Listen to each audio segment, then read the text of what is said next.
So good evening, everyone, and thanks for joining. How many have we got there? We got 77 people. I think that's an all-time record. So we need the Sling guys back here again, obviously. Thank you for doing that. Our Zoom gathering. Next one, just a reminder to scan the MAC code. The next draw will be in November, and you could be winning yourself a trip to Oshkosh 2023. Our first Machman, Carl Jensen, just got back. And the reason he won, because he had so many points. So the more points you guys have got, the better chance you've got. So just scan that thing while you remember. It'll be appearing all through the presentations. You just need to scan it with your phone into your membership number or your email address, I think will work as well. I'm doing it now while there we go. Yeah, try it there, James. I'm doing it, yeah. I'm opening the alerts. You know your membership number. Shit, I know. It says unable to contact this, connect to the server, but I'll keep trying. I'll tell you when I get it. Keep trying. Okay, cool. Okay. Okay. And welcome. So we've got a couple of 3-2 members. I just got Michael Johnson. I think there was other couple that Mari was entering this afternoon. All our special guests. Sorry, noise there. Our special guests and visitors, you guys from the States, Gary, that have joined us. Someone's, can we mute someone there? Okay, we're good. Our special guests and visitors, thanks for joining us. The presenters, the Sling High Wing team. Let me just move this thing so I can read them. So we got Linda all the way in North Carolina. You're in New York at the moment, hey, Linda? New York, yep, New York. Okay, Mike, where are you down here? Okay, you said. I'm in the south of France. Oh, nice. Okay, cool. Yeah. James, just back from UK, James? Yeah, this morning. Yeah, cool. And Matt in Joburg and JP in San Francisco. Cool. Thanks for joining us and doing this for us. And then, of course, welcome all our current members. Thank you for joining as usual. Okay, just a quick one here. Sad passing of Gerald Madams, who was previous chairman of Chapter 1502, I think died last week after an illness. And just a quick memory to him and a moment's silence.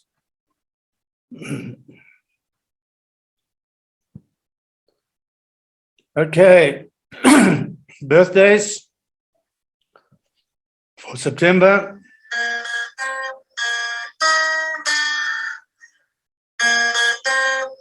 Beautiful guitar work here by Carl Jensen, I think.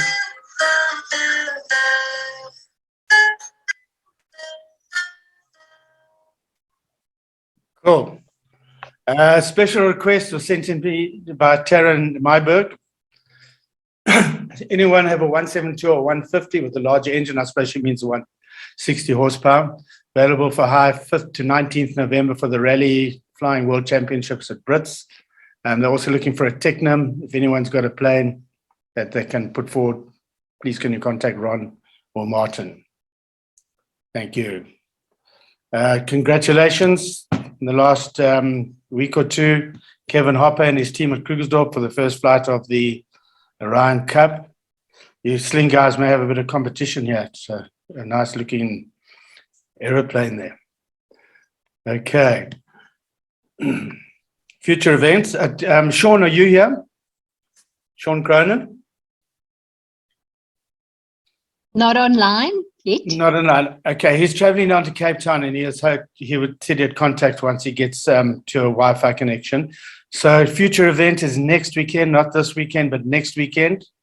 The annual world famous Silver Creek Pancake Breakfast. And I say that because one of the guys last year flew in from Chicago, especially for this event. We're going to have a Friday camp over, a braai and live entertainment.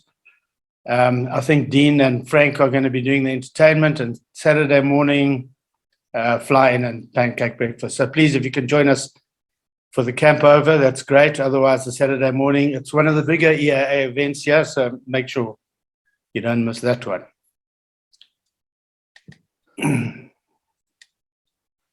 Okay.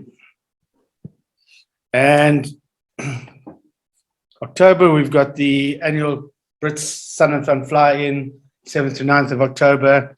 It's a great weekend. Camping on the airfield, we can stay downtown in one of the nearby B&Bs and that. I think Carl and them stayed quite close last year.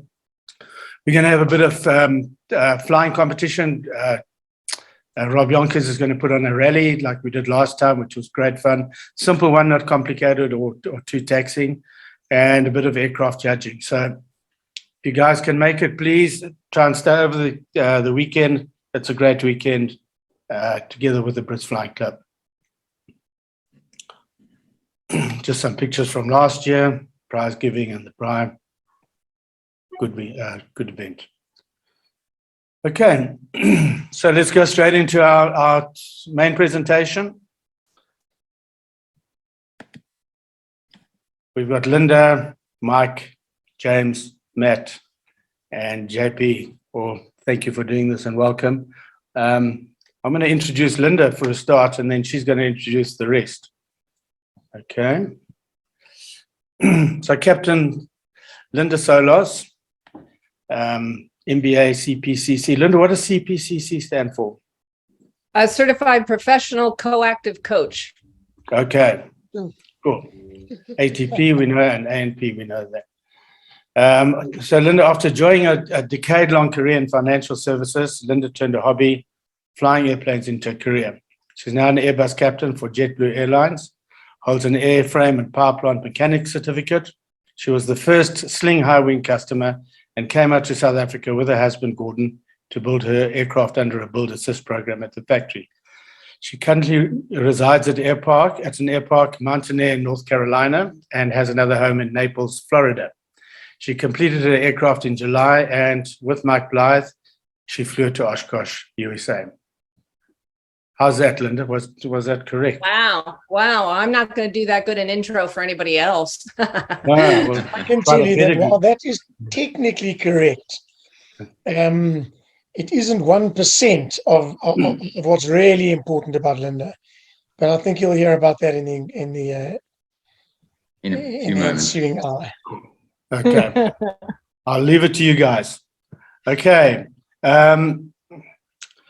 Okay, so the Sling Three High Wings, Johannesburg to Oshkosh. Linda, do you want to take over from here? Sure, I'll take it from here Thank you. for now. Go ahead and go ahead. The next slide, please. Okay, so I'll tell you a little bit about the crew. So you already heard about me and the fact that I had the great good honor of having Mike Blythe all to myself in my aircraft all the way from Johannesburg to Barbados.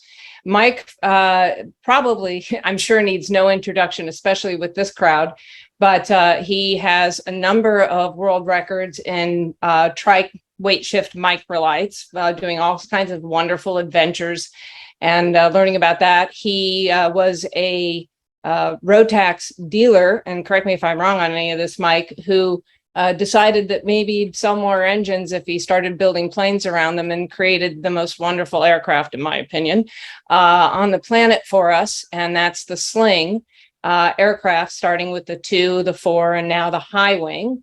And he's designed all these planes and built them. And and we got to do that flight. Incredible gentleman. And then he convinced James Pittman to leave his law practice and help him start Sling and make aircraft history. James is an adventurer, mountaineer, does aerobatics, jumps out of planes. I don't know many people who love life more than James Pittman. We should all aspire to be more like, find your inner James.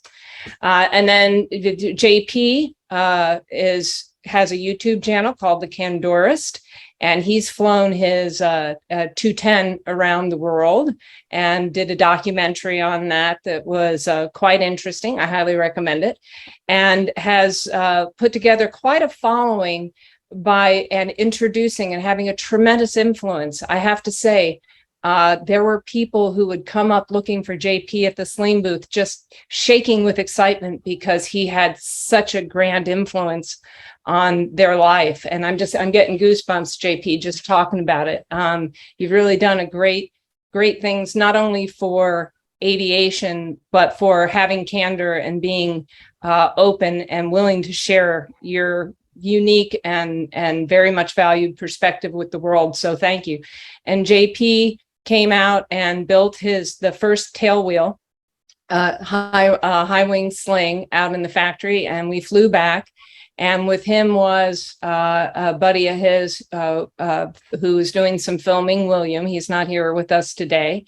And then what do you say about Matt Cohen, who joined James? Matt, we call the Bulldog. Matt is a most incredible individual who can get anything done. Matt does not have use of his legs, so they've modified SHW. And Matt, what's the plane that you have? You have a modified aircraft now. What's it called? I've got a Foxbat, Aeropract. Foxbat. Well, there you go. So he and James, boy, I wish we had a video and recording in that cockpit the whole time. They just had a terrific time, I know. And Matt's one of the most extraordinary human beings. And as James pointed out, you'll hear more about how and why that presented itself throughout the adventure. So that was the core team. You could do on the next slide. And then James will tell us a little bit more, and we'll tell you a little bit about it too. But we did have a little bit of switching folks around because of some challenges with the visa status. Well, that's why we lost Mike, sadly, in Barbados.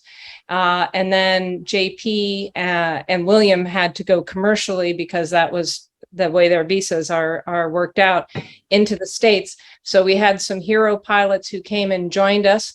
In the middle there in the top is Garrett Sutton. Garrett is one of the builders of a Sling 2 for the Naples Youth Aviation Project, which is a project that my EAA chapter in Naples put together with much of guidance from Joan and Bob Zaleski, who built the first two-place Sling over there. And these 17 extraordinary middle and high school kids built a two-place aircraft. They actually flew that plane one day before I flew my plane. I so wanted it to be the same day. We were so close.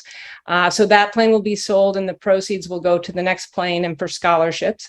And Garrett was kind enough to let us change our plans 15 times and come join us so that he could be the co-pilot with Matt on flying SHW back in. And he's 20 years old now, and he is doing his degree, pursuing a public safety administration degree in Southwest Florida.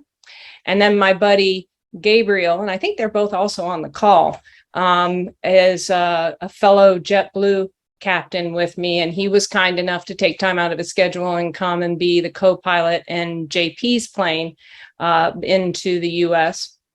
And Gabriel has done some time in West Africa seating planes and King Airs, and he is also going to build a high wing tail wheel Sling. So we're excited to welcome him into the Sling family.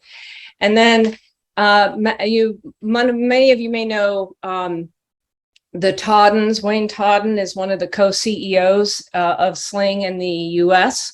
And he got started on that when he was trying to find a good place for his son to get his ratings to become an airline pilot. That would be Matt, and saw a need and started the Sling Academy in the US. So Matt, that's Matt on the lower right and sitting in the back of my plane.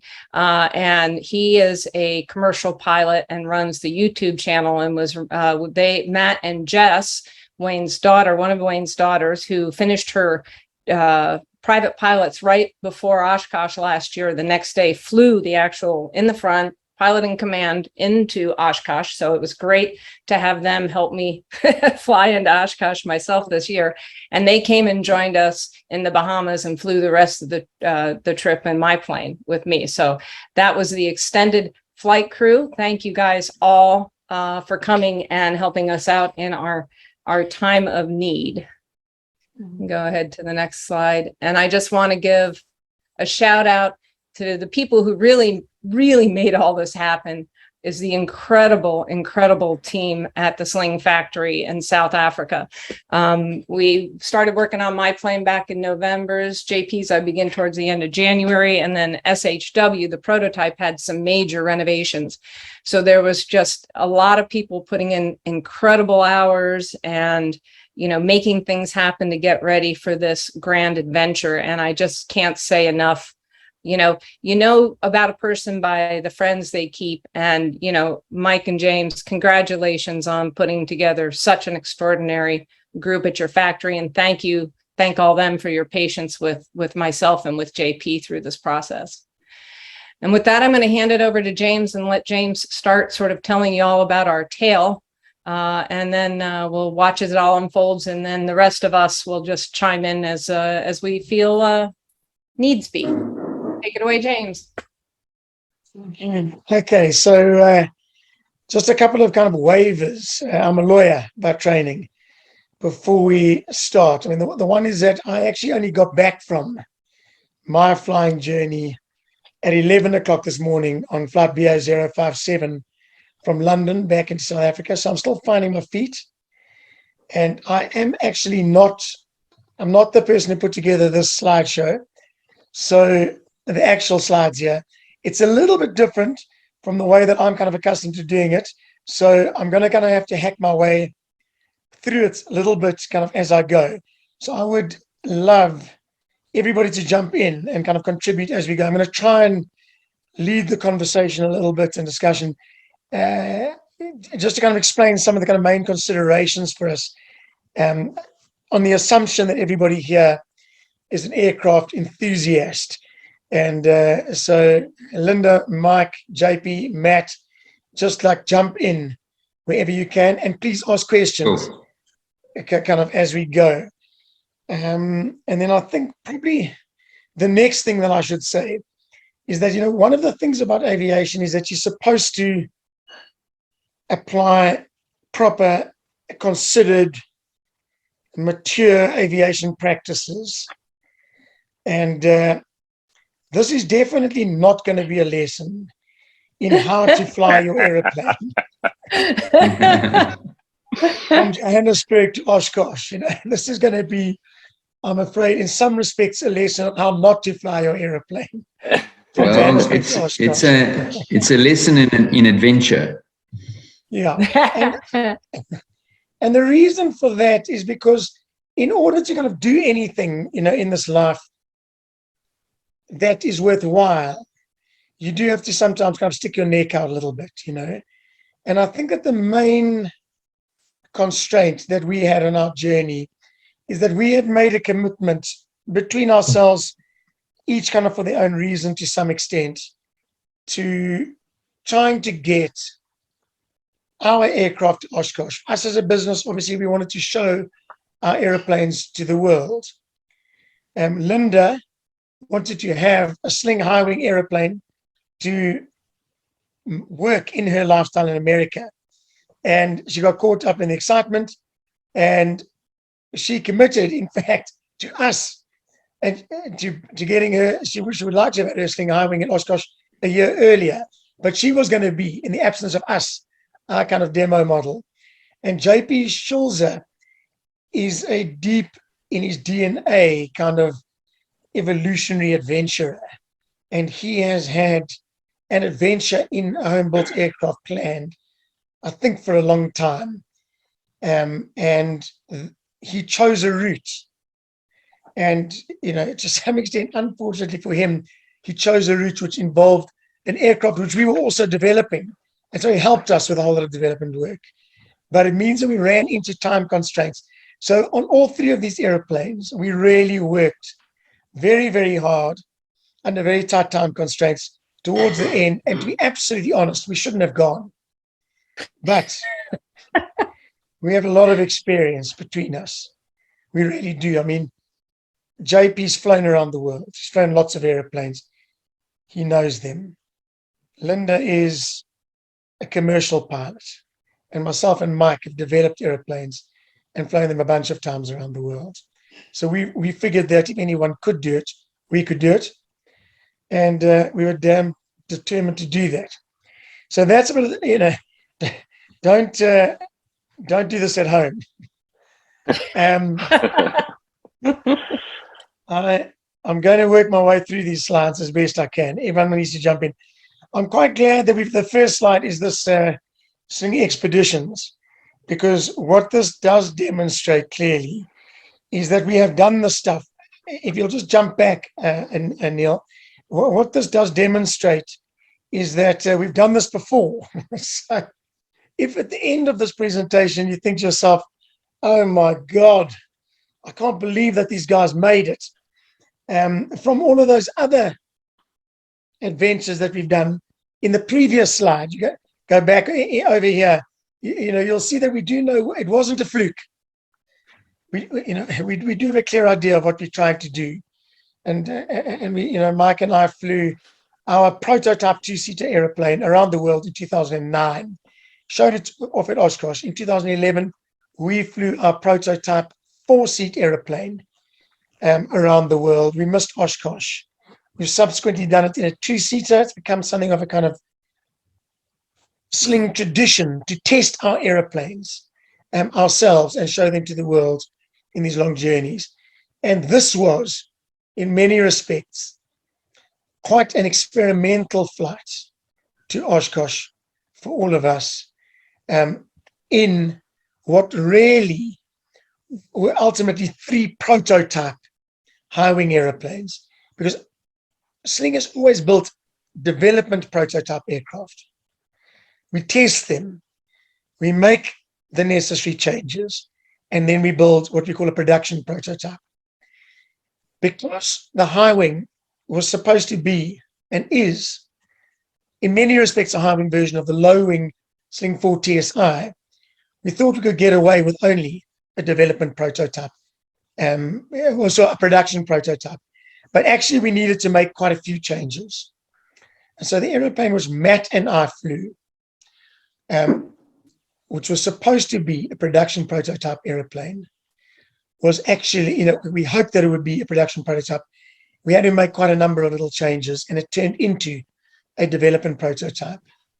And JP Schulze and Linda Sollers, in the faith that it would go the other way, to their kind of, to some extent, to their disadvantage, became our development customers. They were the production prototype airplanes, and they worked under very, very difficult and tight time constraints to complete together with us their 2 Sling high-wing airplanes, which flew literally in the last 10 days before we left for this journey.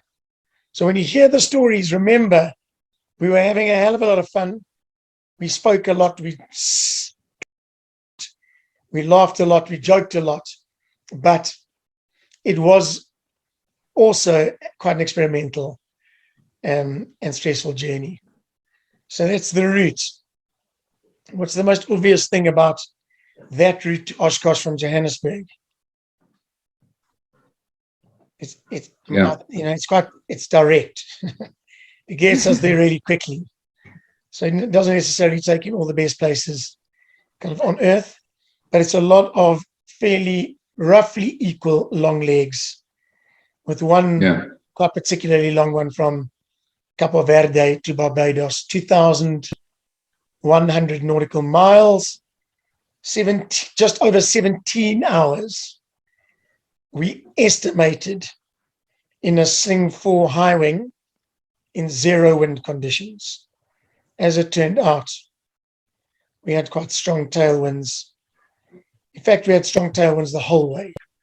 Yeah, I don't think we could have picked a better route.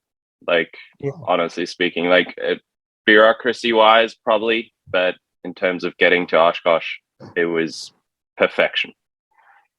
Yeah, and of course the route across the Atlantic there is with the trade winds. So if you're heading west, you're always going to have the winds behind you there. So one of the reasons we chose that. The other thing is, James, you maybe don't remember the discussion about flying first to St. Helena and then across to Brazil.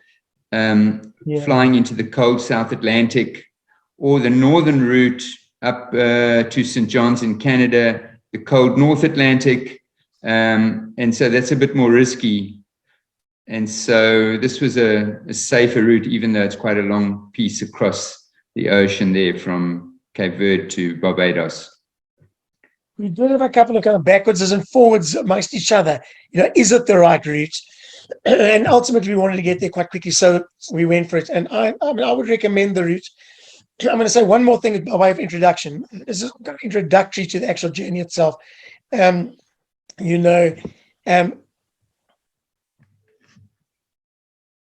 just come back. The route, I carried on after this, and I actually flew the aeroplane to Greece, back to Italy, and back to England. I had a tailwind the whole way from Johannesburg to Slovenia, my last stop before Greece. Incredible route. I would not do, because I'm getting old and grumpy, I would not do this flight in exactly the same way again. I mean, it was the most incredible adventure. But I've got this with African admin. And Bureaucracy. I would do exactly the same route, but I would organize the fuel better in advance. And I would organize my kind of reception in the places a little bit better in advance. And I admire You're young very people who've got- dramatic, James. Yeah. Look, I think the one problem we had is we didn't really have an advance. We up until literally the day we left, we weren't sure whether we were going to go. And I think we had to sort of keep that. Yeah, we didn't want to sort of raise our concerns, but it was definitely, we had a chat the day before we left. We all sat down and we had a candid conversation about whether we should go. Is this worth going? Is it too tight? Are we going to be pushing it too much? And I think we all felt comfortable. We trusted the airplanes and we did it, but it was definitely, we had that chat. So there was no such thing as, up in advance, I guess. yeah. Right. And keep in mind too that we had JP and I got the FAA to come over to South Africa to inspect the planes, and they stalled us about a week and a half. So a lot of things got pushed also in part because of the logistics of that. And then we had to do our test flying and so on. And that route was also the favorite route of the folks who were doing our rescue work because of the shipping lanes and stuff like that. But, I like to, one of the things, James really did a lot of the heavy lifting when it came to the bureaucracy and the permissions and the flight plans and stuff. And it was just a joy because I just, came along. But a few folks have accused me of being brave for doing this and going across that route. And, what I say is that to me, courage is when you're scared to do something and you do it anyway. And, I knew the plane. I had great help building it. I had great people inspecting it. I trusted the engine. So I don't see it as particularly brave, but I do want to just thank James for dealing with a lot of the baloney that he had to deal with to get us successfully through there. Yeah. Remember, if you're not brave, then you're stupid. Well, that's probably true too. Okay, so that's the route. Let's go to the next slide. This was a hell of a flight. This was Teddingfield to Lanseria. 15 minutes. The tensions were lovely. And of course, James, I see something to climb, I climb. Yeah. So, yeah, I mean, there was a lot of, this was like the decision, do we go or not, I think. And we got some great photographs. Thank you, Bruce Perkins, for coming. I haven't actually seen all those photos yet, but it was quite a gorgeous evening. And a bunch of us made a decision. I made a decision to stay at the little hotel in Lanseria that night because I needed the headspace to get away from my family and just, start the trip. Because once you're on the trip, your focus is on it. Linda stayed in the hotel. JP, did you stay in the hangar still? No, we all stayed. Oh, Remember the rendezvous we had that evening? Yeah. We all stayed there. everybody stayed in the hotel. I went home to visit my kids and then came and picked you guys up in the morning. And that bottom slide there, that's us in the car in the morning on the way to the airport from the Matt hotel. did the same. Matt did Matt the did same. the same. Yeah. I mean, you know, there are a whole bunch of photographs there. It was quite emotional going away. When we wanted to leave early, we eventually did take off at 6:30, which was pretty much on schedule. And it was great. You know, we had Matt's girlfriend, Jess, and we had Mike's son, Greg, who gave him a lift. And then a bunch of other people pitched up. Like we just didn't expect. It was so wonderful. Graham Mefius and Stella and Paul Beveris and thanks, Jonathan Shaw. It really felt like the beginning of a big journey. And I'm just going to tell a little story because I think it, you know, Linda may not like it, but it captures some of the. Close your ears, Linda. Yeah, close your. So, you know, the next day we were flying to Luanda, and I'm just going to look up. I did the recording of the different lanes. So we were flying 1,320 kilometers to Luanda. I think none of my aeroplanes had ever been absolutely full of fuel. I said, I'm going to go to Luanda with a less than full tank. JP Schulze said, listen, I want to know what this airplane is capable of. I'm basically going to put everything that I can in because it's trickier to fly a tail dragger that heavy at the back. So 320 liters in fuel tanks in the back, 99 in the A tank in each wing, 25 in the B tank in each wing, 570 liters. It was going to be a hell of a flight and a hell of a commitment. It was, you know, with zero wind, about 10 and a half hours. It was Sunday, the 17th of July, only 8 days to the start of Oshkosh, which was the event that we were flying to. We could not delay another day. And it turned out that we only had permission to go and land in Luanda because the poor chap who was doing our permissions kept on being delayed. By the time we got a reasonably certain indication of what day we were going to leave, it was actually only the day before, really. And it takes, as it turns out, 7 days to get permission to fly over Namibia, and it takes 4 days to get permission to fly over Botswana. And so we didn't have permission at all to fly over Namibia and Botswana. And JP and I sat down and had a bit of a council of war about whether, first we looked at the alternative routes, and there were no alternative routes. I found a flight plan through at like 10 o'clock at night. And it's probably worth mentioning that only you and I, James, we were the only two that knew about this. No one else knew. And that was by design. So we were asked for a permission number to fly over Namibia. And of course, I didn't have such a thing. So I said, I'll call you back. I have it. I've just mislaid it. I'll call you back. And what we did is we just scrapped that flight plan. I phoned in another one at 5 o'clock the next morning, because I didn't want any briefing officers anywhere in the world to have much time to work out what was going on. So I phoned it in an hour before we took off. And I gave them the reference number that JP had obtained to fly our tail dragger to Namibia kind of 6 weeks previously with one digit changed. So we took off to fly to Angola without permission to either cross Botswana or Namibia, but with a flight plan in. And I was stressed to the eyeballs because I didn't know if the planes would take off. I was actually flying in an aeroplane that only had 3.5 hours on it since the engine replacement. Rotax gave us a new engine. Matt's hand control system had just gone in. It really turned out well. He was able to fly the airplane perfectly well. And this uncertainty. And we didn't tell Linda because if things went wrong, we didn't want her to lose her career. And, thank you. I'm sorry, Linda. But I think it was the start of a kind of a slow evolution towards becoming Or for Linda, a greater and greater cowboy, kind of as we went, you know. And I mean, I'd like, you know, it was actually a cool flight. There was the most gorgeous sunrise. And over the south of Botswana, this mist over the ground.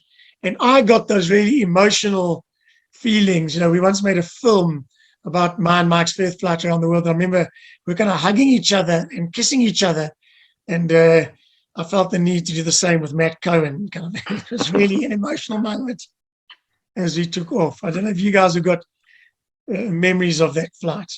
But I remember it so vividly because I was, you know, at the first time at like that full fuel capacity out of Lanseria, which is high as well. So the takeoff was on my mind the entire night. And then once we were finally able, and the airplane performed way better than expected, there was no questions or hiccups about our flight plan. And so as we started progressing and the sun was rising, I just felt euphoric. Like it was unreal. Yeah, and yeah, always, you know, when you're taking off with such a huge load of fuel on board, it's always a bit stressful. I was just looking now, it's 150 gallons just for those Americans, wondering how much fuel we had on board at takeoff. But yeah, as JP, as you say, they performed flawlessly. It was good. And we had tailwinds the whole way from Johannesburg, you know, between 5 knots and 20 knots. So, I mean, you know, we estimated a flight time of 11 and a half hours. I think it took us about 10.2 or 10.3 hours. And I mean, Matt, that was the first long flight that you had done in the high wing, and it was the longest flight you'd ever done, wasn't it? It's, yeah. Yeah. It was the most time I've actually spent with you, James, and I thought it was going to be difficult. And there was only one kiss better than the kiss you gave me after we took off at Lanseria. And that was the kiss that you gave me when we landed in Oshkosh. But that was a kiss of relief, saying goodbye. Finally, peace and quiet. Yeah. The other thing is about that, always that first flight is you're settling in and finding your feet with everything on these long flights. And one of the things, of course, that we had to find our way around a bit is our separation between us, to make sure that we weren't going to be close to each other, and in a moment of lapsed concentration, flying to each other. And of course, luckily we had the TCAS, and we were able to see each other on the EFIS, and that made a huge difference. So we were able to fly some distance apart and know exactly where the others were, the height and the distance away. And of course, communication, sorting out the communication, we were able to talk easily to each other, relax. But I have a particular story about you, Linda, that I need to relay. And that's Mike, I see that you and I are the only ones drinking. I'm going to go and have a wee on my front lawn here while you tell the story. Okay, so you go and do that. What are you drinking there, James? Is that whiskey? I'm having a 10-year-old whiskey and ice to celebrate being home alive. Okay, good. So the story about you, Linda, of course, is, you know, for us men, when we have to go to the toilet in flight, it's easy because we have a picnic gadget and we can just do it forward, you know. So we had bottles to urinate into. But Linda, this was the first time that Linda was flying in the plane with me, sitting next to me. And of course, when you do these long flights, you have to drink. You have to keep yourself hydrated. And so it was a bit of a struggle. And eventually, I was the true gentleman. I didn't have to help Linda, but I did just turn my head to the side like this and look out the window and concentrate on the right wing a whole lot of time. And eventually Linda got it right by turning around and facing backwards, and managed to then get it right after a bit of a struggle. And do you remember, Linda, you called everybody on the radio and you said, I'm a champion. Guess what I've just done? Yes, well, and frankly, that was the next leg. I hadn't figured it out. On this leg, I hadn't figured it out. So when we landed, I bolted, buckled over to the little girls' room as quickly as yeah, no, I remember now. Yeah, exactly. I've got the great displeasure of having to edit all this footage right now, and the amount of conversations that were recorded that I cannot share with the world is abundant. Yeah. So James, well, your timing was great, James, because he was talking about having to urinate in the plane. So your timing was absolutely impeccable. Yeah. Does that mean you can escape from telling the story of your efforts or not? No, we already have. We just discussed it right now. I don't like toilet stories, so I'm glad I missed that. Of course, in the beginning, Linda, it was stressing me out big time because you were starting to feel uncomfortable and getting unhappy because you couldn't go, and you're correct. This first flight, you weren't able to go properly. You had, and then by the time you landed, you were in a bit of a stressed situation. I was in a world of hurt. Yeah. Yeah. Meanwhile, I was happy to drink as much coffee and water as I wanted to, and just happily wee. You also were very, very ladylike and inspected the left wing while I was doing my business, I noticed. So on to more important topics. We landed in Luanda. I don't know whether I left the handbrake for the brake on, but I somehow managed to melt the pipe on the right brake, and my right brake seized on the way in. We had to pull the aeroplane off the side of the tarmac. And, it was one of the only technical problems we really had the whole way. Mike leapt out of Linda's plane and helped me.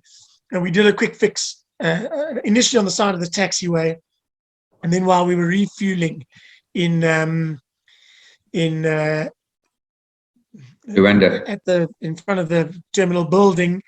And actually, we never really got, me and Matt, our brakes working 100% properly again until we reached Oshkosh. So these are the kinds of plans that you need to make along the way. Fuel in Luanda is $5 a litre. We needed 1,050 litres for all three airplanes. So we spent over $5,000, and we felt quite properly handled as a consequence of that. When we left 2 days later, there's a photograph somewhere, it's not here, but our handler, his name is Louis, nice chap actually. He arrived wearing a white T-shirt, and on the front of the white T-shirt was a huge dollar sign. And I felt like appropriate. Demonstrated, yeah. So, this is part of the flight to Luanda, working out our formation, flying, lovely shots, over the Botswana deserts, rainbows underneath us, quite beautiful. It's always about the people and the journey. We intended to fly on to Accra the next day, and we couldn't because we hadn't yet obtained permission to land in Accra. So we were forced to remain a day in Luanda. And in some ways, I think, we had actually fueled the planes immediately upon our arrival on Sunday the 17th. So we had Monday free in Luanda, stressful because we were waiting for the Accra permission, but we had no aeroplane work to do on that Monday. And for me, and I know even more because I was not really building SHW, our Sling team was. Whereas JP was building his airplane and then testing his airplane. Linda was building an airplane and then testing an airplane. I think that was the first day off that most of us had for about 6 or 8 or 10 weeks leading up to our leaving. And we went on a 15-kilometer walk through Luanda, past the old castle, past the president's house. I had a swim in the ocean. We had a lunch with a bunch of beers. And actually, it was good. I thought it was a bloody great day in Luanda. It unwound us a bit. Yeah. We got to know each other a bit. Booked one lot of I shit and so on. just want to point out something. Go back one slide. That's it, eh? No, go back one slide, Neil. That's No, forward. that's it. That one, yes. Oh. The bottom slide there, that little guy, that's a hedgehog. So that is the most highly traveled hedgehog in the world. His name is Gangi. It was given to me by my wife's mother many years ago, and has traveled with me around the world a few times. So just letting you know, anytime you see pictures of Gangi, you can appreciate that there's a hedgehog that's a real traveler. And it was our navigator, right, Linda? That's right. That's right. Every time we got lost, we were able to ask Gangi, where do we go? Yep. So He always yeah, pointed us in the right direction. He was great, and he was really good with keeping the spacing for formation flying. You'll see more of him later. I took Gangi for a flight in Switzerland over the Matterhorn and across the north face of the Eiger, and he was super chuffed. Okay, next slide. Listen, you got to jump in and ask questions because we all sit around here talking all day. Yeah. Well, we'll leave time at the end for questions too. For questions, okay. So we'll keep moving. You know, we took off at 6 o'clock the next morning, flew to Accra, Ghana, first like long over ocean leg. That was 1,180 nautical miles, which is like 9 hours. More tailwinds. We all put our dry suits on because it's the cold Namib current there. And so quite kind of emotional to set off like that. There was a lot of talking, a lot of joking. And I want to tell one little story also at Linda's expense. You know, Linda, I know. Glad to come in handy. You know, Linda, she is an airline pilot. She can't behave too badly. And she still didn't know that we'd flown illegally over Namibia and Botswana. And halfway between Luanda and Accra is the FIR boundary. There are no other FIRs en route between Angola and Ghana, but it's 1,200 nautical miles, and it's about 700 nautical miles from Accra that you enter the Ghana FIR, the Accra FIR. And Linda said, look, you can't enter another country's FIR without being in two-way radio contact. We didn't have a working HF radio. We only had a VFR radio. And I know from good experience that our VFR comms only work from about 80 miles offshore. VHF, we were 700 nautical miles offshore. So Linda said, we've got to get all the Ghana. We've got to get all the Ghana. So I said, look, I'm not even willing to. I was doing the radio calls. We agreed that I would do the radio calls in the absence of anything else because I kind of organized the admin. So it was kind of a convenience. And so Linda said, you got to call Ghana. And I said, like, you know, out of dignity, I'm not willing to call Ghana 700 nautical miles away. So she said, well, do you mind if I call Ghana? So I said, you will be my guest. So anyway, Linda started calling Ghana. And after about half an hour of Linda calling Ghana, it wasn't that long. Why did they put a frequency there if it doesn't work? You know what I mean? It was about an hour and a half, Linda. So Linda's like Accra radio, Accra come in.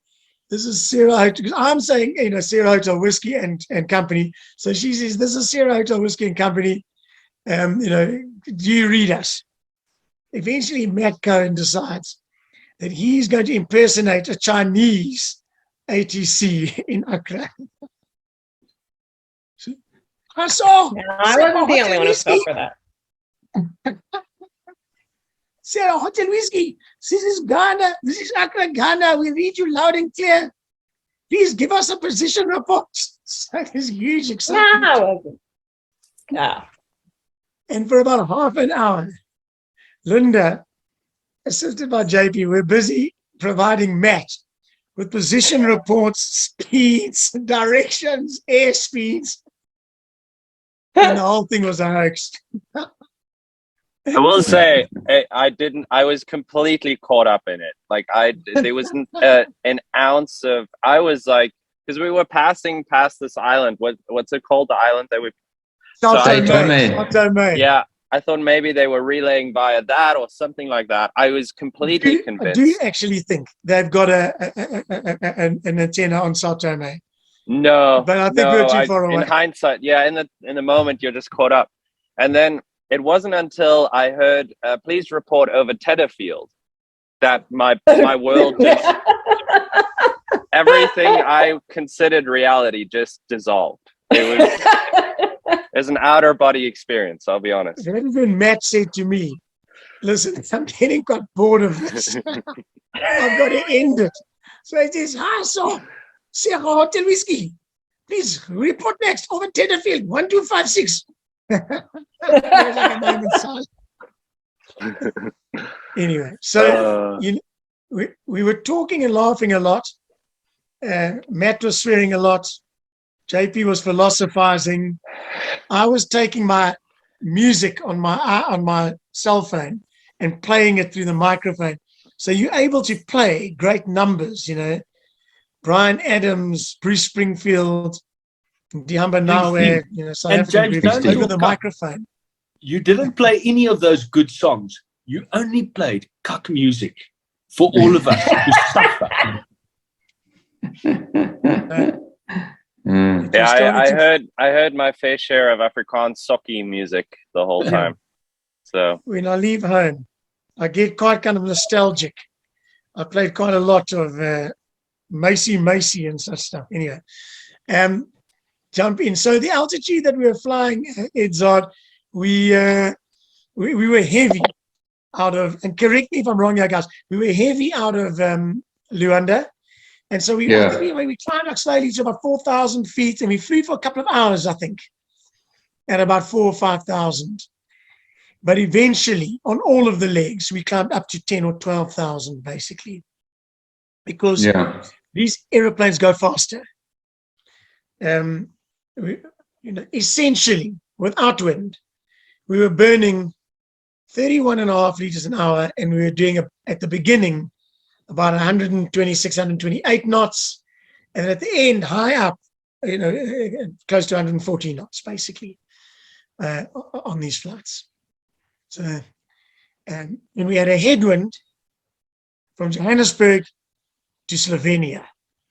I mean, a tailwind from Johannesburg to Slovenia. And over the critical thing, you'll see we had big headwinds. I mean, big tailwinds. Accra, we had to spend a day because we could not source avgas in Accra. They would not allow us to bring car fuel onto the airfield, but they had no avgas. And eventually our handlers, Swissport, a chap called Daniel, who's still WhatsApping me, found us some barrels.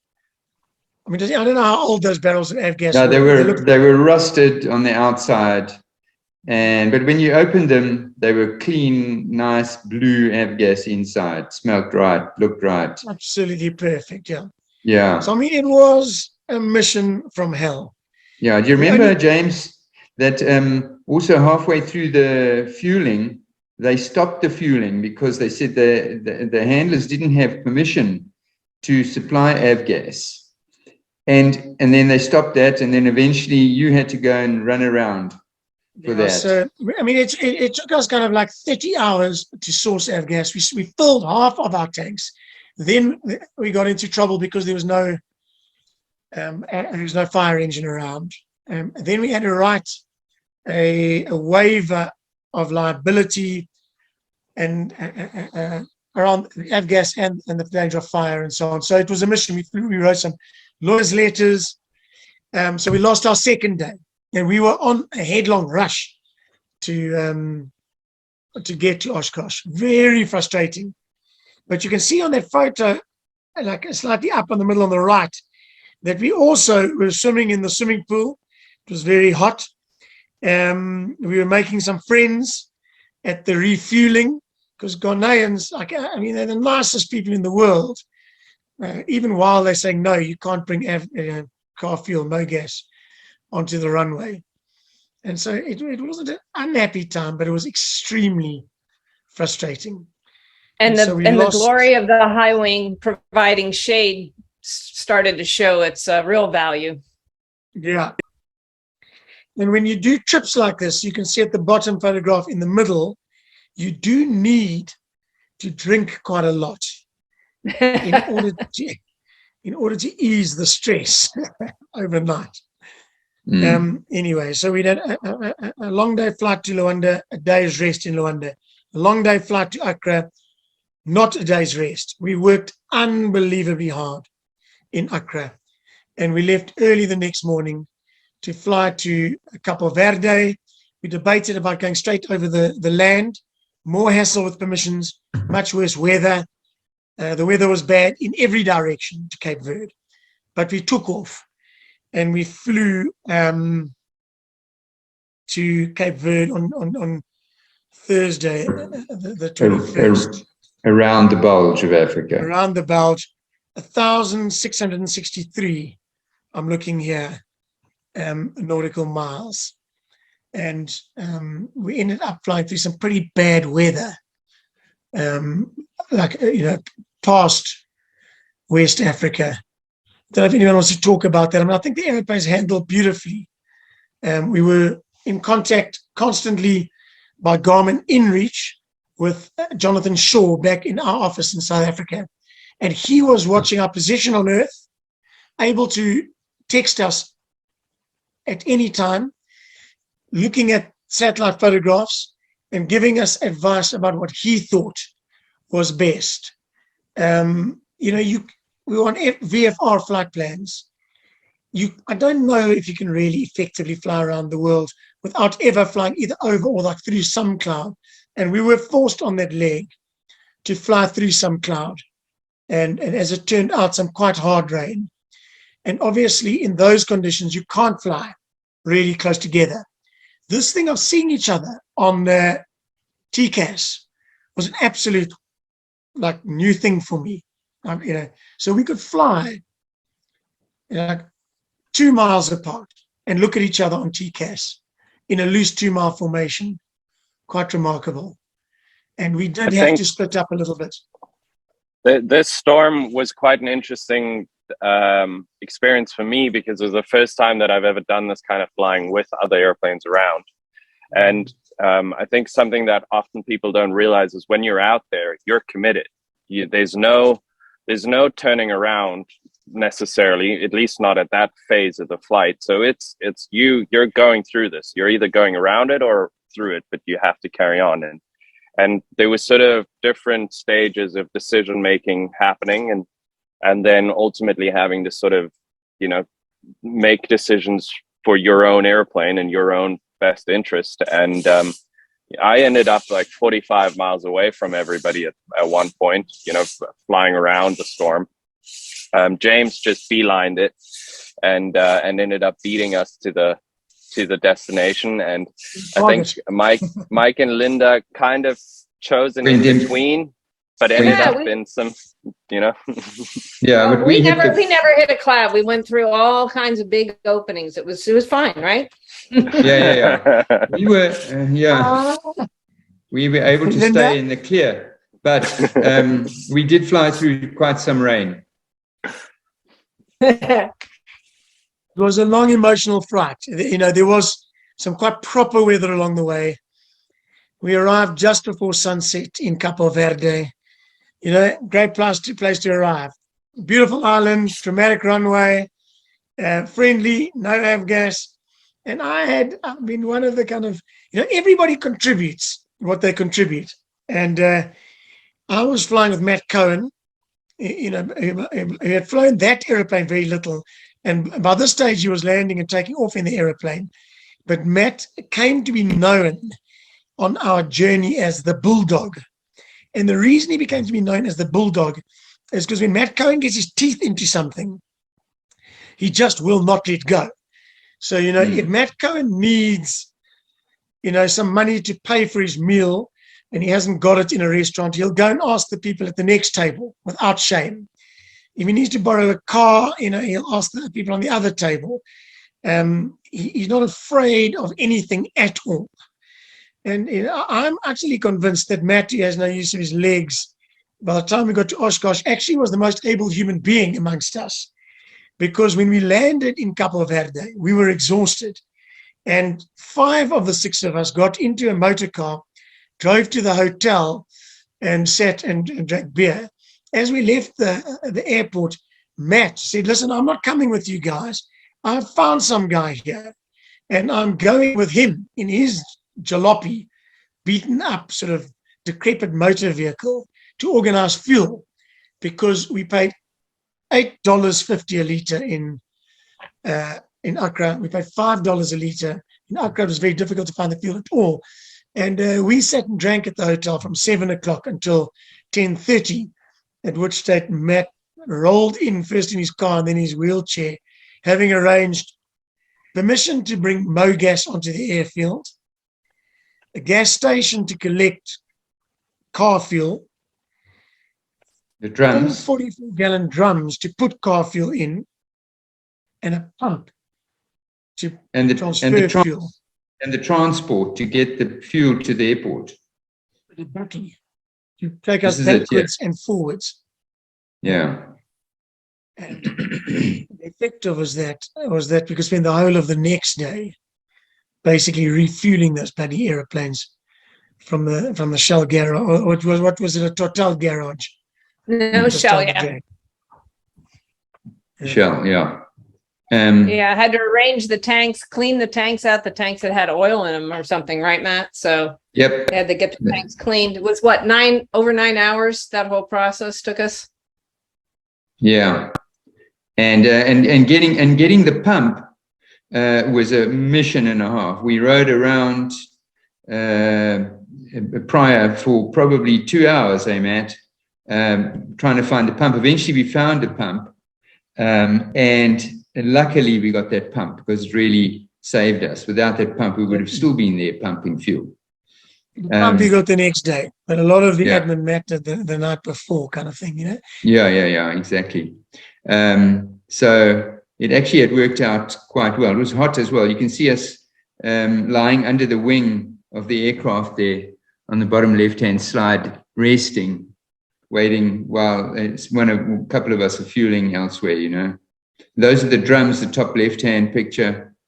So, yeah, it was a mission. Do you remember his car door that he had tied with a string closed, because the door didn't stay closed? Yeah. And every time we went down around the right-hand corner, the alarm would come on that the door's swinging open. Yeah. But, this was an opportunity. The guy had said, what was his name? Do you remember, Matt? Luis. No. Luis, anyway. And he hadn't, since COVID had come along, he'd been doing the tourist thing, and he hadn't had work for a long time, and he was struggling and doing little odd jobs like this. So this was quite a relief for him to be able to do something like this with us, and of course get paid for it. Right. And he had a lot of, it was great to hear him. He was very transparent. He told us a lot about what their life had been like there on the island, and came out to dinner with us, brought his girlfriend. I mean, he was really one of the highlights of the trip, was getting to know him and driving around in the back of the pickup truck. It was great. Yeah. I would say that, this is a classic example of how the journey is the experience, because you're stuck in Cape Verde. It's quite frustrating. You're losing a day, but you meet cool people and you see the underbelly of the place that you're in. And we did get to go out to a really cool restaurant that night. And that was amazing. It was a local restaurant. A lot of Cape Verdeans. I don't know if they're called Cape Verdeans or whatever. But Camis, the guy who was helping us, I mean, he had the most beautiful girlfriend I think I've ever seen in my life. Her name is Lenice. I've got her number here, actually. And and so it was just so much bloody fun to do that stuff. So by the time we left Cape Verde, we kind of really experienced the place. And we left at 6 o'clock the next morning for the big flight, 2,100 nautical miles It looked like the weather was good to Barbados. Let's go to the next slide. Well, these are shots of refueling. The one shot that I am quite keen for people to look at is this shot of the EFIS in the middle over here. So we took off after the usual admin and problems with flight plans or whatever.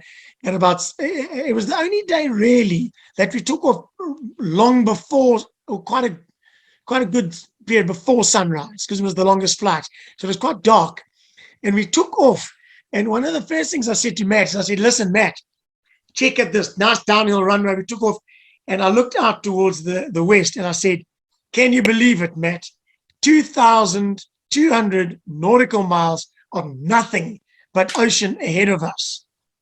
And then I looked at the EFIS and this bloody terrain came up and there was like this spike straight ahead of us, which literally looked like a sort of a needle. And that is a volcano. It's 20 miles to the west. And I'll tell you what, in the darkness, if we'd taken off 20 minutes earlier, we could have flown into that bloody thing. It just came straight out the sea and it went to like 6,800 feet. We flew around it. And I think the photograph at the top is a photograph of the left-hand side of it. Yes, and there it is out in the middle of nowhere. And there was this whole village just like hanging onto the side of this thing like barnacles on a ship. It was amazing. Yeah, those are those little dots you see on the side of the mountain there. Yeah. I think we've got to keep moving. Neil, how long have we got? Until 8? Yeah, what's the time now? 20. Keep talking.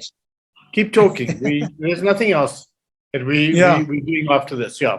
So these signs remind me, you guys, because I know that I did not wear a dry suit. I know I didn't wear a dry suit after Cape Verde. I don't think I wore a dry suit after Accra, did I? Do you remember when we ditched those bloody dry suits? I took mine off halfway through departing Angola. It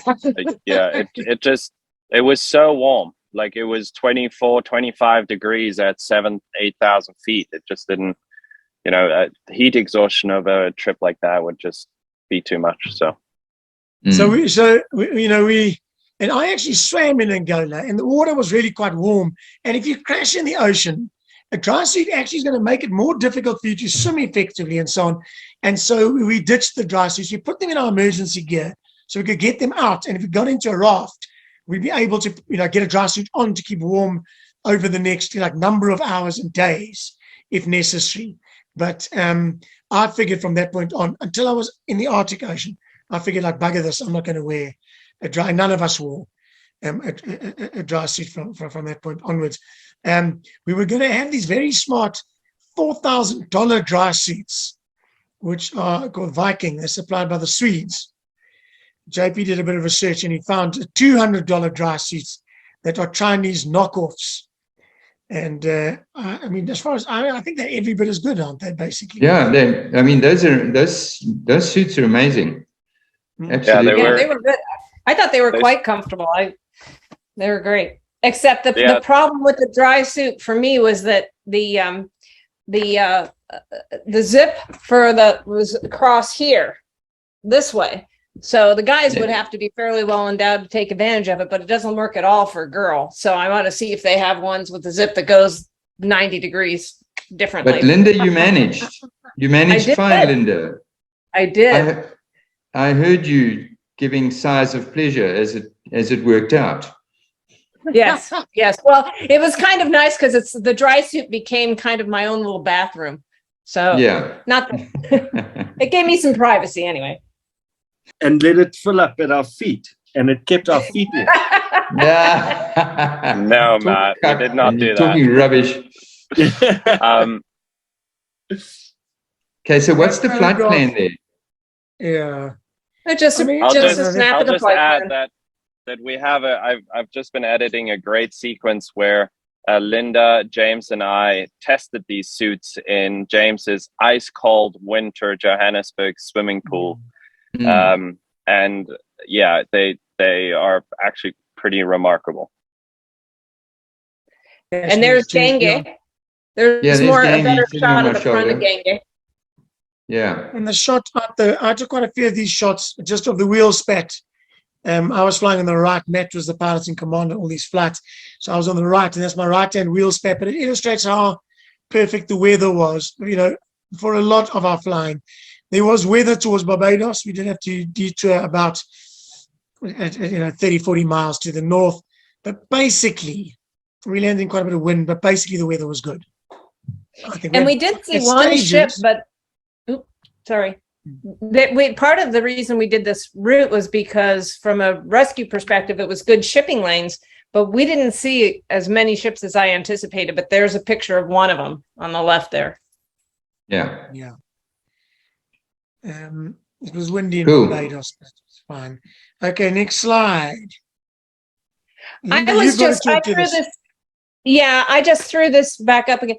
I just threw this in there because one of the things that was what I had underestimated was the number of people who are going to be following us. Many of you probably on the call right now were following us, and there was just a lot of interest, and I realized there were a lot of people who were a lot more worried than we were about how we were doing. But it was a remarkable experience because it was truly a shared experience, and a lot of people came along for the ride. So I just wanted to give a shout out for all those who were waking up in the morning, asking the rest of the family where we were and keeping track of us. And thank you guys for that.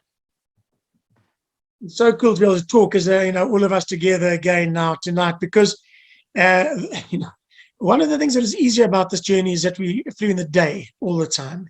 And I've done lots of these flights at night before, so that was much safer. But what wasn't safer is that we were under time pressure. And then, if you have 3 aircraft flying, as far as technical problems are concerned, there just is 3 times the chance that something could go wrong. So it is reasonably stressful. I see I've got from Ethel, talk as long as you like. This is an amazing EAA meeting. Nearly 100 members present. Love the chatter and banter from real pilots. I don't know. I'm not sure that, Linda's not a real pilot. She flies those big things, man. That's right. That's right. You should have seen Linda's formation flying, which improved, leaps and bounds during I think JP, basically, you took the responsibility of teaching Linda from a distant aeroplane how to formation fly. Yep. JP said something really critical, and I listened, and then everything changed. He said, airplane, or something like that. And I'm like, oh yeah. He said something like, keep with it. And I'm like, oh, okay. And then bingo, everything was grand. I was right on it from then on in. I've never used any foul word in my life, so I don't think that was me. Okay. You probably didn't, but you just said, keep with it, fly the plane. And I did, and all was well. We've got quite a cool reception in the Barbados. You see the people, people who are following us, met us. Oh, yes. On you, JP. We had to wear and that's masks. one of the reasons I put that other slide there, was because they were following where we were going. The places we got receptions, we got a reception in Barbados because one of our followers who just found us, he flies for the military there, and he was following, and he figured out we were going to land there, so he gathered some friends, went out, got a flag, some gifts, and greeted us when we arrived. As did some of my buddies from Mountain Air when we got to Fort Lauderdale. So people were following. And then even when we showed up, as soon as we landed in Kentucky, I got a text from another buddy of mine from the mountain saying, hey, do you guys need a place to stay? So it was really active following. So thank you guys for that. We actually did not have to, Mikey, wear masks in Barbados. They were so polite. They were all wearing masks because of us. And we thought, you've got to wear masks all of a sudden. So it's one of those classic things that you sometimes see between English people, all offering for everyone else to go first when they need, Actually, we didn't need it. And the really sad thing about the Barbados is Mike had to leave us because he didn't have an American visa. And so we dropped Mike off in Barbados. Said a very sad goodbye. And the Then did William fly with you to Nassau, to Bahamas? Yeah, And, yeah, that gave him a nice opportunity to get some good snaps of JP's plane from outside of it. So that worked out great. And I had a safety pilot for when I was swinging around in the chair to do my thing. So go back one slide, please, Neil, if you can, just quickly. Just because there was a shot that I've never seen, that shot, which I love. I mean, this must have been taken by JP. The shot that's got William filming, and that was me taking the shot of William filming JP from because my plane. that's right. And it's quite, you can see like the passenger sitting next to Linda shooting the two airplanes out the window, and then both the airplanes out the window, and kind of islands behind. And the flight from Barbados to Nassau, which is the capital of the Bahamas, I mean, it was, in terms of imagery, for most people in the world, it would be just like a complete kind of, a fantasy concept. Just thousands of absolute fantasy islands with palm trees, beaches, amazing. And the footage, I'm busy. I'm editing all of this footage right now, and it's such a unique perspective to have other airplanes around and to be filming from one to another, and it gives you the sense of space and expanse and sense of beauty as well. And it was probably, I'm sure, the most unique way I will ever do these kind of flights again, was being able to do it in a group. Just quite that flight, for what it's worth, I'm going to talk over you, Linda, just because it's kind of on my mind. We were quite exhausted and stressed in Barbados. And we took off the very next day to fly to Bahamas. Bahama, come on, pretty mama. You should be relaxed in the Bahamas, and thank God. The flight was easy. The weather was good. The place was amazing. We arrived to meet Matt and Jess Todden, who were going to fly on, and later other pilots to help us. Thank God, it was just a little bit of pressure off, and it felt, in some respect, as if we're there. We're almost at America. We're only 250 nautical miles from the States after that easy flight to the Bahamas. Right. Yeah, I'll just say that I go down to the islands all the time. In fact, one of my first flights after this was right back down to Barbados, where I met up with our buddy there. And I'm doing it at 36,000 feet. So doing this flight at 6,000, wherever we were, it was the stunningly beautiful and amazing. Very different experience. Same route that I do all the time, but a completely different experience. And I'd just like to echo JP's note that doing this is well, first of all, why didn't anybody tell me formation flying was so much fun? Oh my God, excellent. But also it was just such an extraordinary experience, because it was the three aircraft and the beauty and just watching the planes break, and just absolutely amazing. JP, I can't wait, man. I want to see a film. You're gonna give us some stuff. Unfortunately, it's a one-man job right now, and I'm struggling in amongst everything else. But they are coming, and they are beautiful. Like, they are genuinely beautiful films. And I think one thing that I really enjoyed is whenever I got bored, I would just sort of jump on the radio and ask who wants to do some formation flying, and we'd pair up and we'd get some shots and we'd play around in the sky for half an hour, and then we'd separate again and we'd carry on the trip. And it was, I mean, whoever gets to do that in the middle of the Atlantic, it's not something you get to do. And it was pretty awesome. Yeah.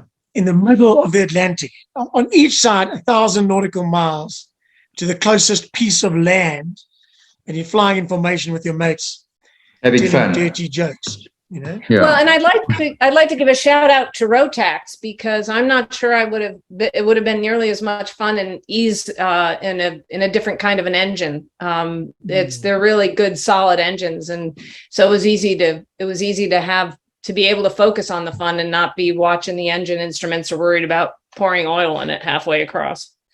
Well done, Garmin, for not getting up the GPS. Perfect navigation. Navigation ceased to exist. So in the Bahamas, we also took a day in the Bahamas. We were kind of catching up now a little bit, and weird. I mean, JP, do you want to explain why you couldn't fly your plane to America? Yeah, so I entered the US on an ESTA, and so did William. And an ESTA is a visa waiver, so it's not actually a visa. And so you're only allowed to enter the United States under that condition if you are on a ESTA compliant carrier. And I could technically register my airplane as a carrier, but it's just not viable. And so I could only come in with a commercial airliner, but then once I'm here, I'm more than welcome to fly my airplane here. So it was a very odd little nuanced thing. And the only way to really get the airplane from Nassau to Florida was to get someone else to fly it with the appropriate visa. Because it was silly, it was ridiculous, but it was the way that it was. So that's aviation, So we had this weird little thing where Matt and I split up, and I flew JP's airplane an hour and 15 minutes, or whatever it was, just hopped across into America. He flew commercially with William and took it from me again there. And Matt flew in our airplane. And we needed, JP's airplane is American registered. So I needed an American pilot. And this is where the poodle came through. Matt was the bulldog because he could organize anything anywhere.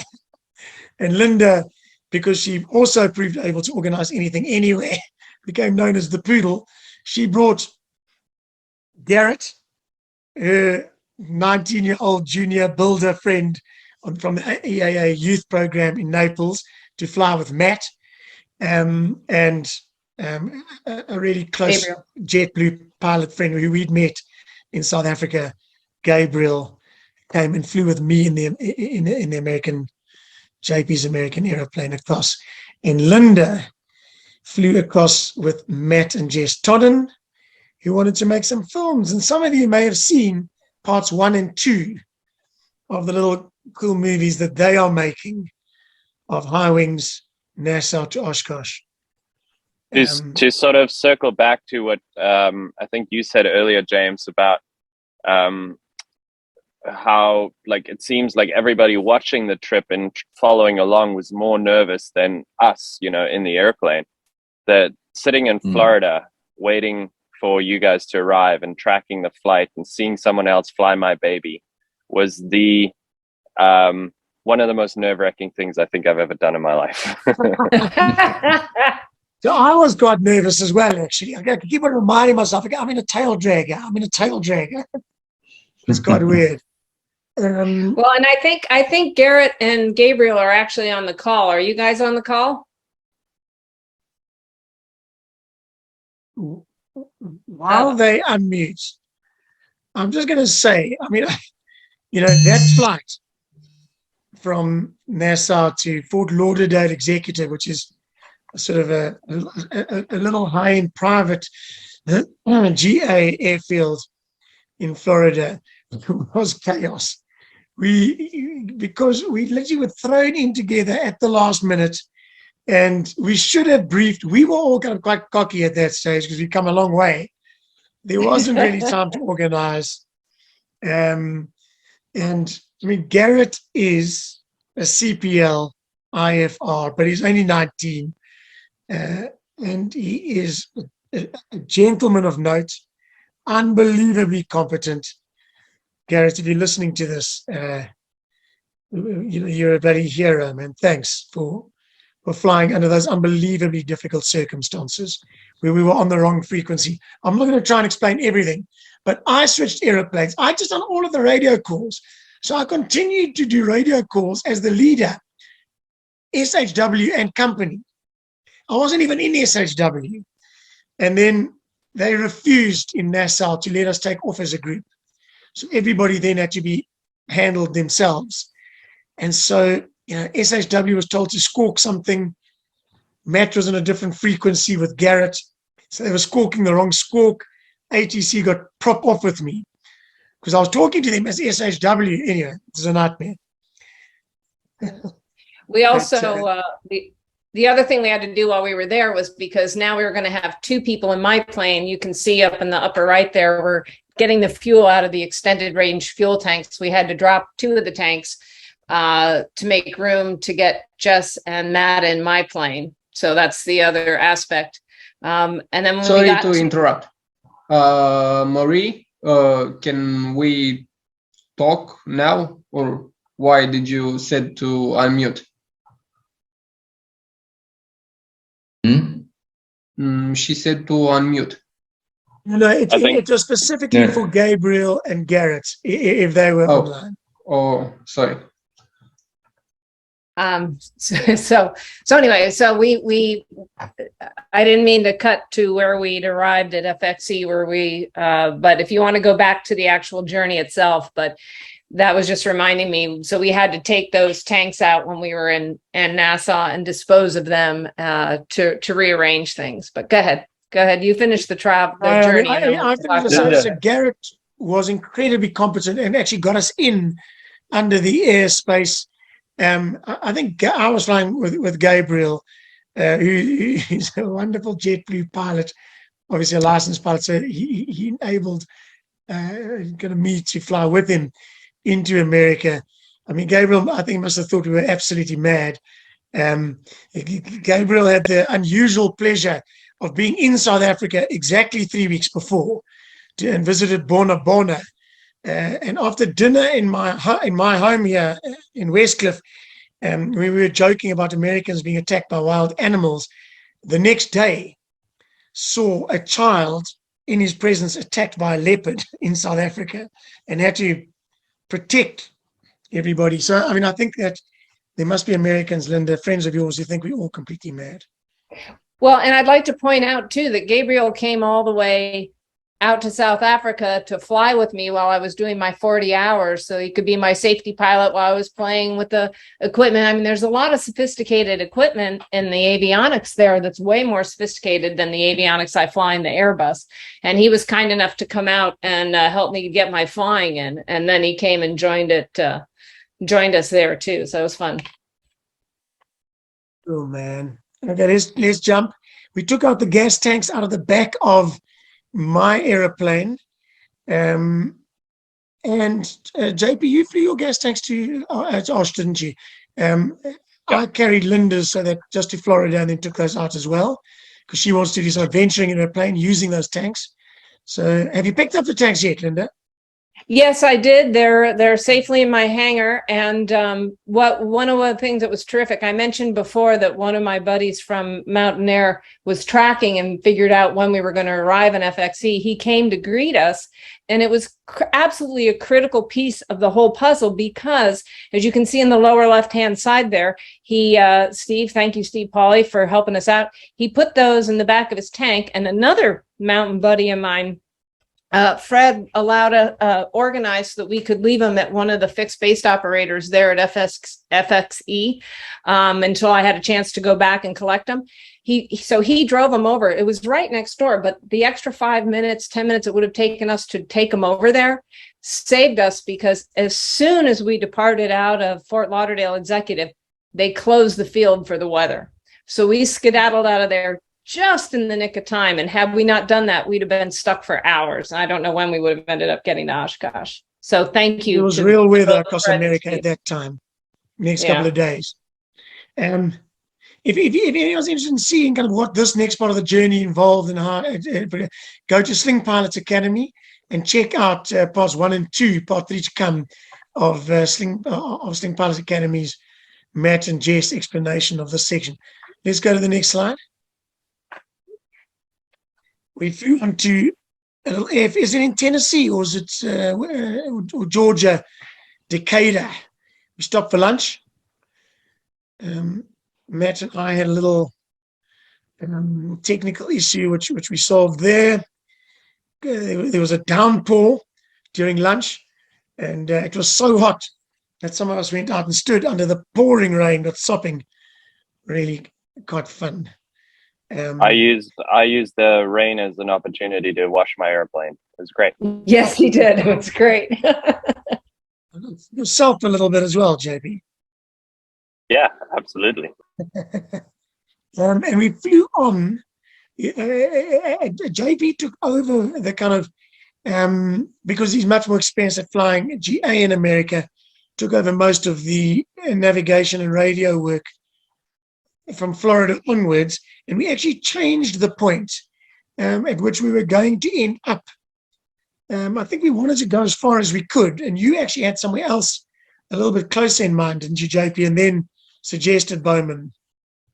Yeah. Well, we were going to try to go to Mountain Air originally, but the weather didn't allow for it. Yeah, it was very much a sort of constant moving target, our destination, because the weather is gnarly, and we were, we have the sort of liberty of the American aviation infrastructure, which is you're never more than 10 minutes away from a viable airfield. So we just kind of worked our way up. We initially decided to get to the middle of America as quickly as we can. And Memphis, Tennessee was initially our little option. And then we decided that Bowen Field what was doable that day with weather and daylight remaining. So we pushed on for that. So my little story about Bowman is quite fun for me because Mike and I landed at Bowman Field and met friends on our 2009 circumnavigation of the world.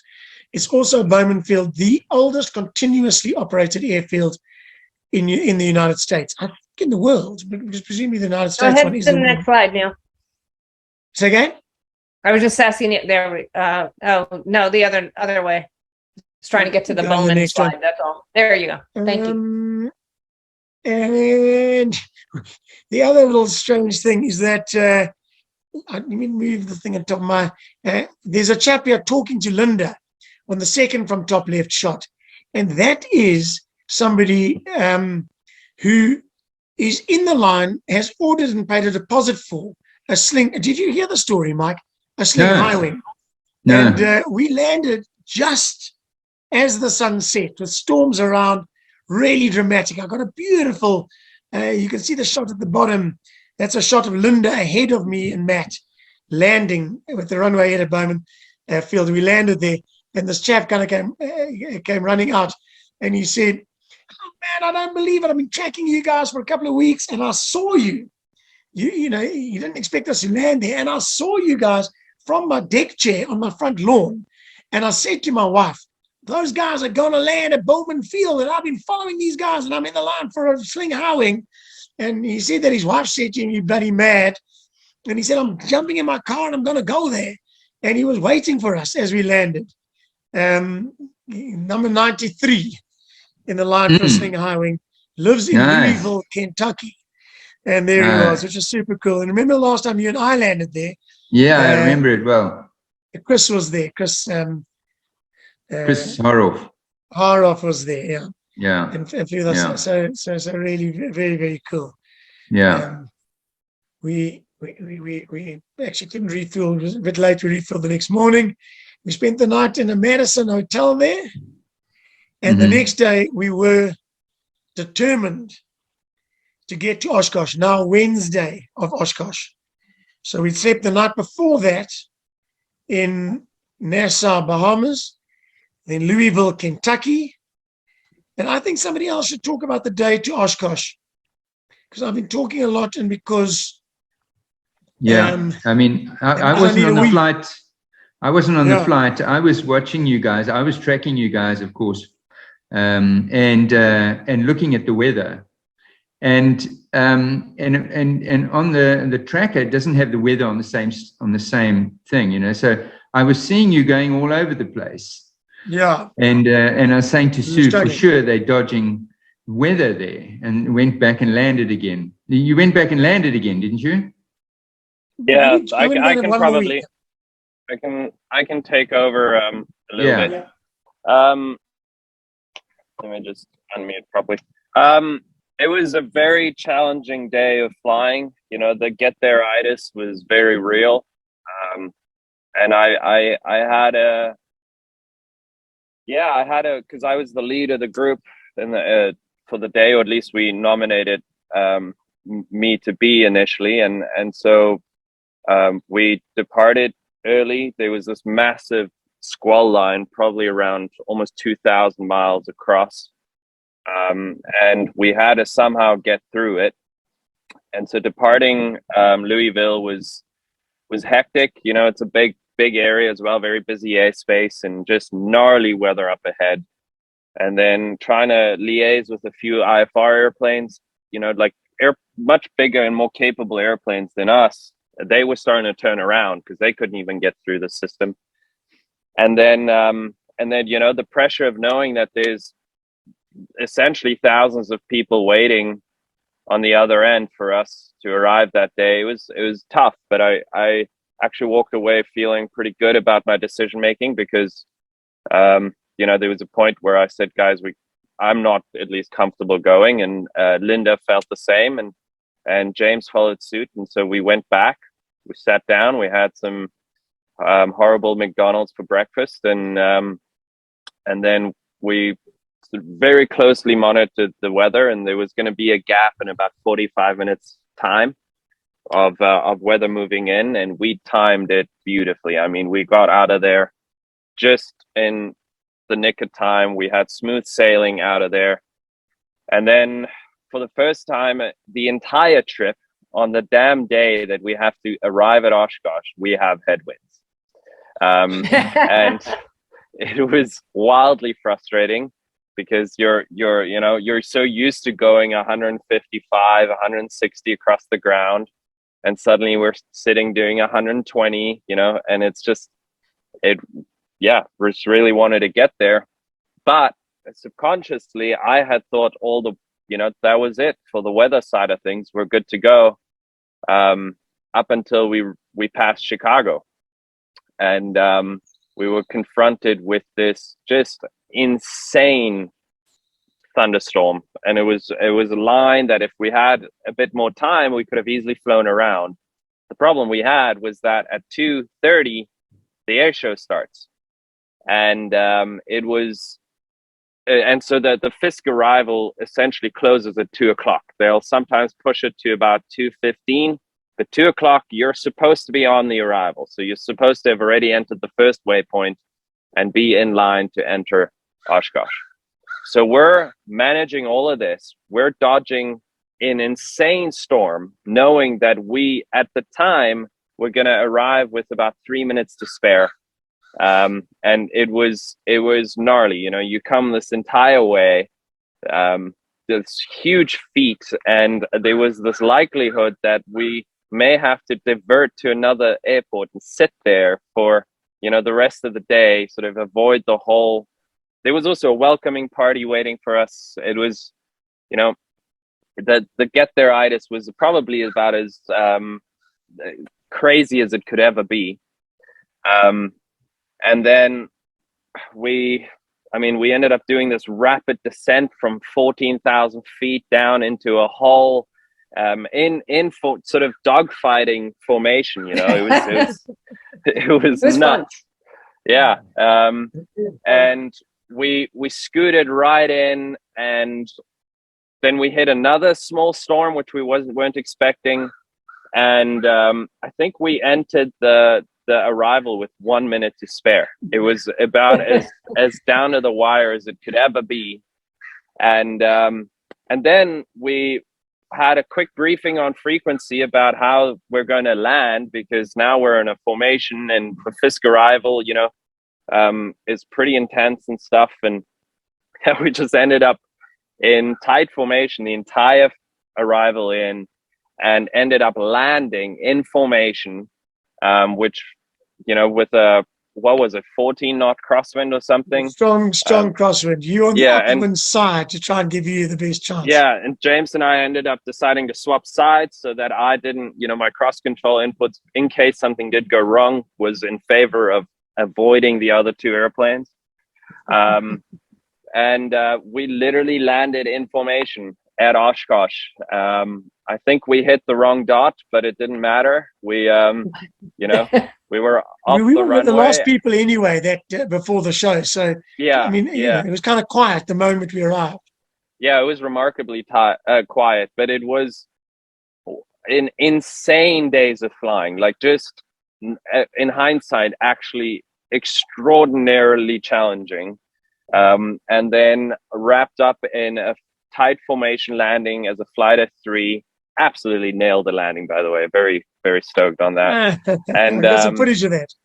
Yeah, I ended up ruining my wheel spat because it came loose during the flight because the sling's so fast, you know, the wheel pants just want to come off. And yeah, I mean, the sense of relief was unreal. For me to have built an airplane, this is truly my dream airplane. I live for these adventures, and then to have flown it to Oshkosh, it's the holy grail. You know, it's something you envision you get to do when, you know, maybe in your 40s or 50s or 60s, but not in your 20s.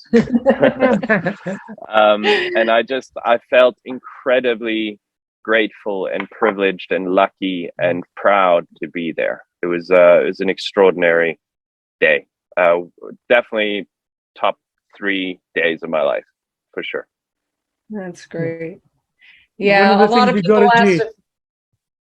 of people asked, you know, oh, weren't you scared? And I said, the only thing I was really frightened of was screwing up the landing at Oshkosh in front of all the cameras, etc. But I haven't seen, so if anybody has some good footage of that, I thought, you know, it's going to live on forever on the internet, and I haven't seen any footage of our actual landing. So if anybody has any, please send it to us. And how great to be kind of received by all the South Africans, bunch of kind of EAA newspaper people, and people from all over the world that followed us. It was great. Jess. Yeah, a lot of press. Matt's girlfriend, you'd come as a surprise. Really, really good. It was just a wonderful, wonderful day. And we got to have a bunch of absolutely great days at Oshkosh and show our airplanes to the world. And I think, you know, the RV-15 was there, standing forlornly on its own. And we felt very proud as we pushed our 3 past and saw all the cameras move with us. I had the GoPro rolling on the wing, and there's this lovely moment. Once the films come out, you guys will see this, but you know, when I shut down the engine, it goes from this droning engine sound to quiet, and there's just for about a second there's nothing, and then just the roar of the crowd coming up. It was I didn't take it in at the time, but in hindsight, I had no idea how much atmosphere there was at that moment.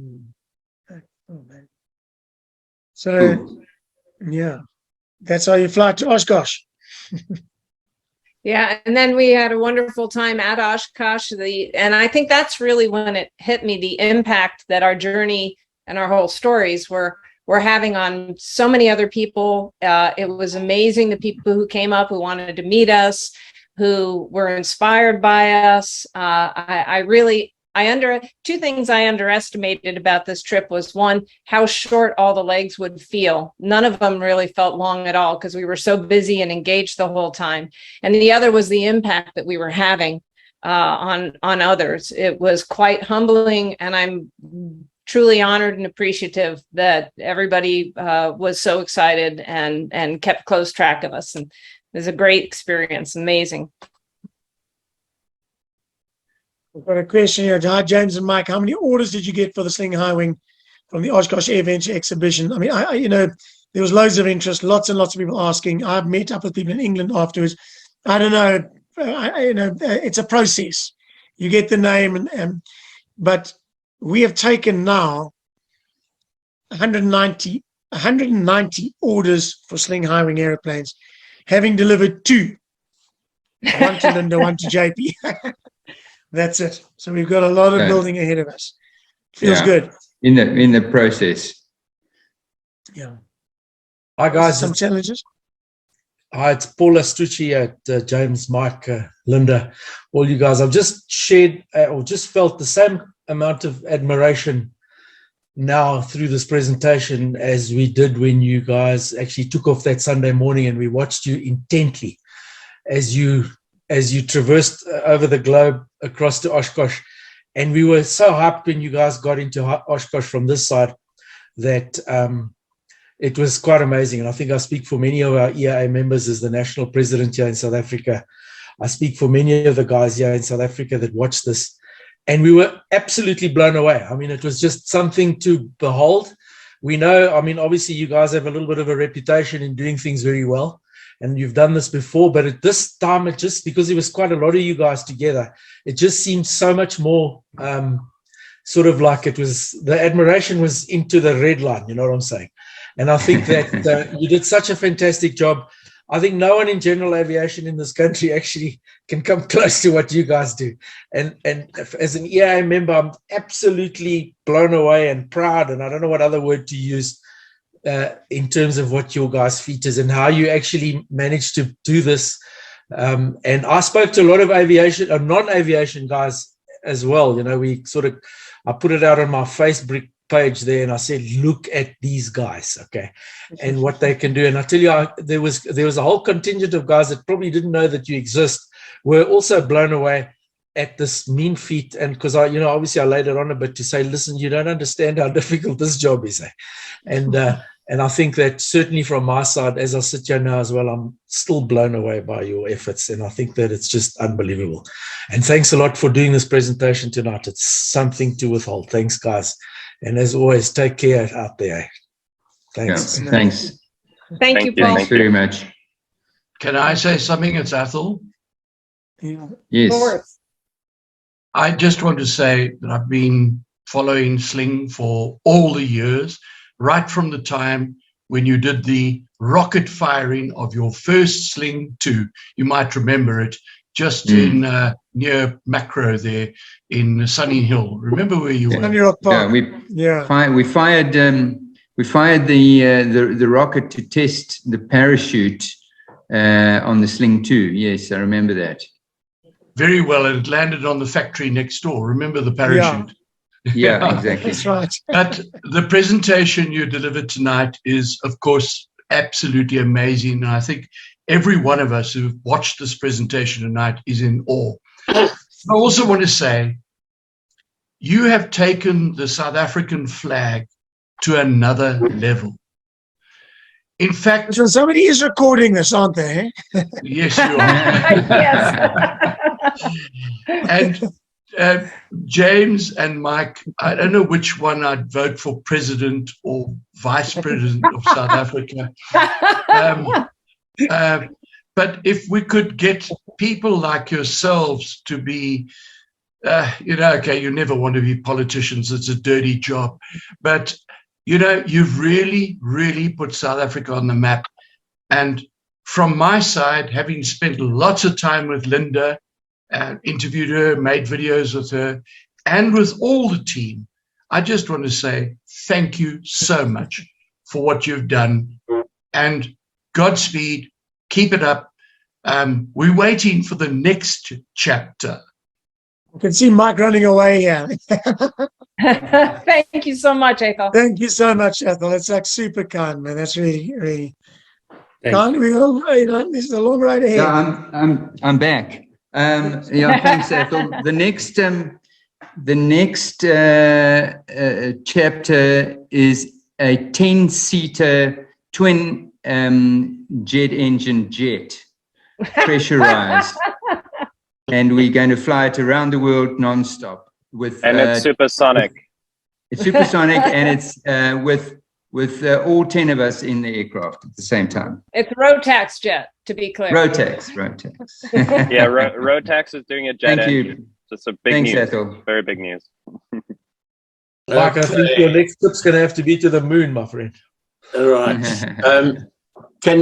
My little bit here, your presentation preparation, Linda, it was absolutely wonderful. You guys are exceptional people. James and Matt Bulldog, when you guys arrived at Oshkosh, the arrival, I was in tears. What a guy you are, James, with Matt. This has been an incredible endeavor, and Sling deserves every accolade. As I've said so often, Sling is a center of excellence, developed by far-sighted, very brave people. It's not longer a gamble, but a highly successful enterprise. Linda, JP, James, Matt Bulldog, Mike Blythe, well done.